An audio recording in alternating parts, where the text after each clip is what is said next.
Hey everyone, my name is Jeremy with Quietmind Yoga, and this is a beginner's yin yoga practice for men to build flexibility. So if you've never done any yoga before, you're totally fine. If you've done some before, you'll be familiar with some of the stuff we're going to do. Basically, for men, one of the most common issues is tight shoulders, and then there's tight hamstrings and hips. Right? So we're going to work on all of that very briefly in the 10-minute practice, so you'll have a basic understanding of what you can do. You can repeat this practice if you really like it, but I'll keep providing more of these kind of videos of beginners yin yoga for men to build flexibility. Because there's a lot of different stuff you can do, but here's some of the essentials. So we'll start by coming down to the back, right? And you'll want a yoga mat, no socks, no shoes, or just something you can lay on the floor, even if it's like just a towel or something to lay down, or Pilates mat, or whatever you have around, just something that's not the hardwood floor. So you'll lay back and have your knees hug in and rock a little bit side to side on the back, just massaging your back and easing into the practice. The most important part of any posture is the breath, so it's taking mindful, steady breaths throughout the practice. Right? You don't need to strain or strive with the breath, but you also don't want it to be shallow and constricted. So slightly deeper than normal, slightly fuller breath than normal. Come to the center and bring one hand on each kneecap. As you inhale, press the knees forward, arching the low back. And as you exhale, you pull the knees in, rounding the back. So inhale to press the knees forward, tilting the pelvis, arching the back. And exhale to pull the knees in, rounding the back. And continue with your breath a couple times. So this isn't a range of motion movement. It's not meant to be very big or a lot of sensation, but it starts to open up and relieve some of the tension in the low back and the hips, especially when we go into the hamstrings later. Usually there's a correlation of low back pain and hamstring tension. So come back down to the floor, feet down to the floor, setting up like a bridge pose, so feet are hips width apart and your fingertips can touch your heels. As you inhale, peel the spine up off the floor towards a bridge pose, lifting the hips. And as you exhale, you'll lower one vertebrae at a time back down to the floor. Inhale to peel the spine up, lifting the hips, engaging the glutes and hamstrings. And then exhale one vertebrae at a time back down. Continue with your breath at your own pace with this, inhaling up and exhaling down. And the next time you come up, we'll stay there and hold and breathe into this bridge pose. Contract the glutes, the hamstrings, the back of the legs. And this will help us go a little bit deeper into the longer holds. Once these areas are a little more engaged, we have some mind-muscle connection here. And then now we can let that relax. And we'll come to happy baby pose, where you hold outside your knees or your shins or your feet. Knees come towards the armpits, and you can rock a little side to side here. And now we'll kind of maybe extend one leg at a time, going a little deeper into the hamstrings, now stretching where you just strengthened, easing into those tight areas of the back of the legs. They're usually pretty tight for a lot of people, especially guys. All right, now we'll bring the soles of the feet together, down to the floor, and let your knees just fall open and apart. Right, this is another area that's usually very tight for guys, and the knees are way up here. If that's the case, scoot your feet further forward, or if you have something nearby you could put under your knees, that's a great time to use yoga blocks. And you don't have to have these right away, but it's a really good investment. They're about $7 to $9 each. And you can put those under the knees in this pose. It's called Supta Baddha Konasana, or supine bound angle. Right, so there's this angle of the legs opening apart, your adductors relieving some tension here. Now we'll just hold and breathe a few deep breaths. So usually in yin classes we hold postures 1 to 5 minutes. This is a little bit shorter class today, but getting to hold a little bit deeper into some of these opening postures. So when you hold the posture, you just want to take mindful, slightly deeper than normal breaths down into the lower belly. Arms can just relax wherever is comfortable.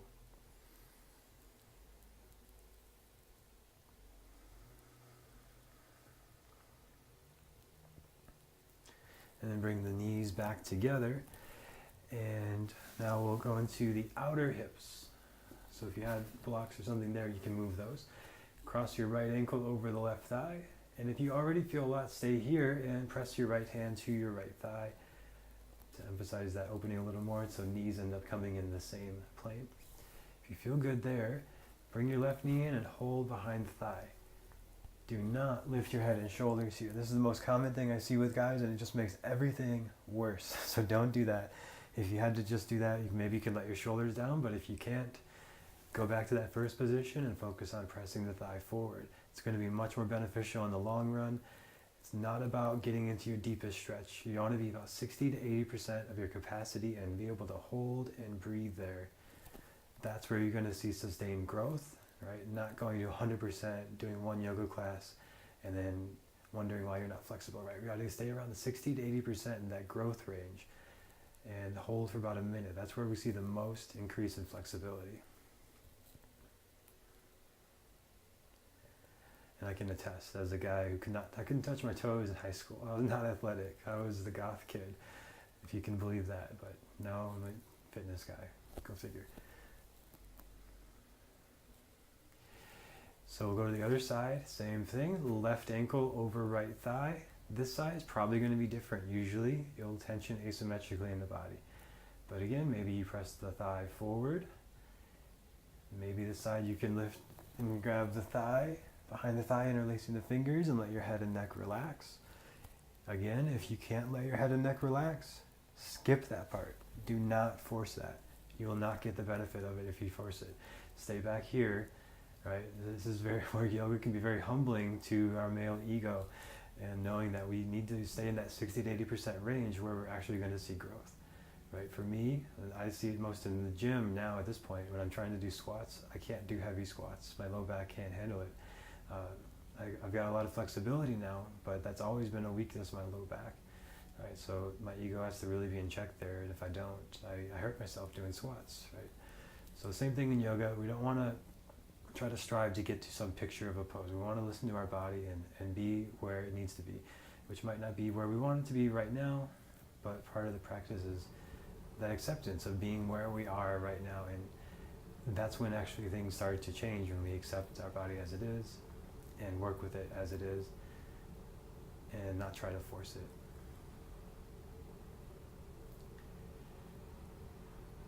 Right, and now from here we'll uncross the legs back to center. So we've gone inner, outer, now front of the hips. We also did the back of the legs, the hamstrings a little bit. So to get here in the front of the hips, we'll bring the left foot into this space between the right foot and the tail, and let the knee fall down. Right, so I'll do that again. Back, starting in the bridge position. The left foot goes between the right foot and the tail, and that allows your left knee to drop down towards the floor, opening the thigh and the quads and the hip flexors here. Your right hand grabs the left foot, right? The left foot, so the one you just moved. Now you can probably feel a lot of sensation here. And if there's any pain in the knee at all, you want to put something under the knee for support. But if you're okay right there, and again, keep your ego in check. You don't need to force anything. You just want to listen to your body, right? If you get here and that feels like 40 to 50% of your edge, you can bring your right knee in and catch it with your left hand. And let that knee move a little bit out to your right.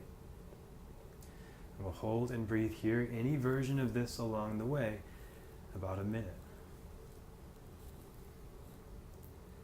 Once you're in a pose, slow, deep breathing is the most important part. That's going to allow the nervous system to relax and then the muscle fibers to lengthen, and that's how you see results. And that's how you see increased flexibility. It's about a minute in each pose, slow, deep breathing, letting your nervous system know you're safe, you can relax, you can release tension.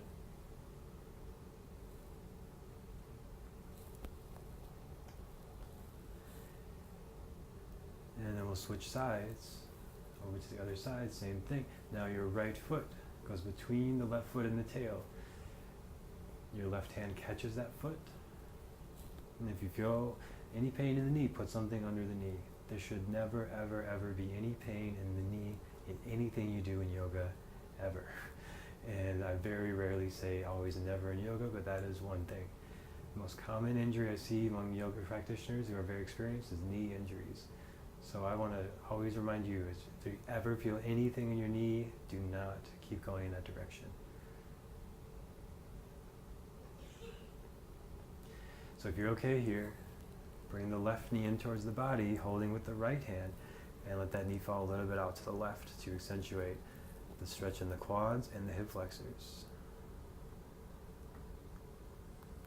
Slow, deep breathing.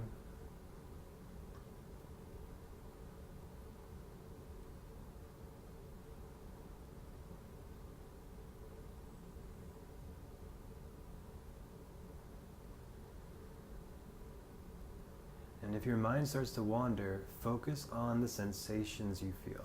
It's very hard to be feeling a sensation and thinking at the same time. And then we'll slowly come back to center. Bring the legs out, back to center, undoing all that. And now hug the knees in and rock forward and back along the length of your spine, massaging the back. And we'll come up to sitting, over to hands and knees. Now this is, again, you want to make sure you have a softer surface like a yoga mat. If you don't, put a blanket under your knees. And we'll come over here to get into the shoulders. So to do this, we'll bring the hands onto the wood floor off of the mat in a wider stance and move left to right. A little internal rotation in the shoulder. Generally, we don't want to do too much of that, but this can feel really nice on the upper back sometimes. Side to side. And then we'll stay on one side, a little bit shorter this time. And then back to the other side. And we'll hold a little bit shorter time on these moves. So again, we don't want to do too much internal rotation. Usually we get a lot of that from sitting and texting and driving and all that. Back to center. And now we'll bring the arms forward. Keep your hips over your knees and let the forehead sink down and open the front of the chest and shoulders here. Maybe the forehead touches the floor. If this is too much, let your elbows touch the floor. But if you're okay, arms stay straight. And maybe the elbows stay off the ground. If you get really open into this, you could let your forehead down and your elbows will eventually touch the ground with straight arms.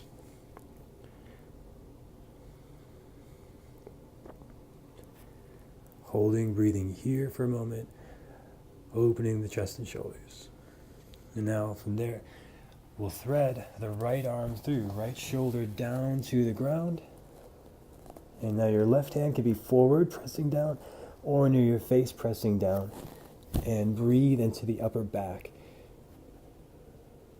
Feel movement in the upper back when you breathe. Back of the lungs, opening the rhomboids, the traps, the upper back that gets really tight for a lot of guys. And then we'll come over to the other side. Same thing, threading the left arm through. Right arm can be forward or near the head, pressing down. Holding, breathing here. Again, a little bit shorter, about 30, 40 seconds. And that's kind of a minimum, about 40 seconds is a good minimum of stretching, about 60 to 80% of your edge. Steady, deep breathing. That's how you see consistent results in flexibility. About 5 days a week is what you want to aim for to see increase in flexibility. About 1 day a week you'll maintain and not get too much worse. 3 days a week you'll see slow growth, but 5 days a week you'll see significant changes for sure. Any more is just optional. If you really like to do the practice, 7 days a week is great, but 5 days is a good bar to go for. We'll come back to the center. Cow pose, extending the spine. Cat pose, rounding the back. And we'll hold in this rounded position, because we stayed in that extended position for a moment. Spinal flexion, rounding the back, chin towards the chest. Trying to lift the upper back towards the ceiling to open the rhomboids and shoulders. Maybe even walk your hands in closer to your knees, accentuating this rounding even more, opening that tight space in the back. And slowly come back to sitting.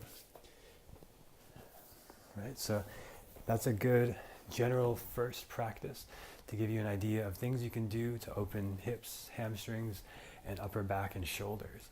So if you enjoyed this practice, subscribe to this channel and you'll see more of these videos, and click the notification bell if you want to make sure you see all the videos that come out here. And there's new full-length audio classes every Sunday on this channel, and you can check out quietmind.yoga for daily hour-long practices you can do at home and monthly workshops.